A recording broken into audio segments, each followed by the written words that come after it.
kunnolla kynnyksen yli jatkamaan neuvonpitoa. Eikä pääse tänä päivänäkään. Eikä pääse tänä päivänäkään. Eli jos tuo pankki haluaa lähteä yhteistyöhön McLaren tallin kanssa, niin kyllä siinä sitten puhutaan todella isoista rahoista ja huomattavasti isommista kuin mitä tuo yhteistyö Jaguar-tallin kanssa on maksanut.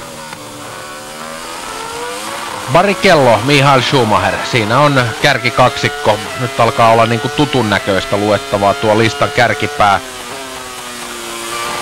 Kimi on tällä hetkellä edelleen 11.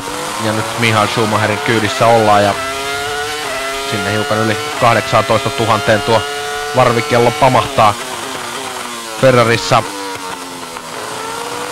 ensimmäisen sektorin pohjat 29.6 Michael Schumacherilla. Mutta siis Kimi on kuitenkin pystynyt tämän radan ajamaan vielä paljon kovempaa eilen.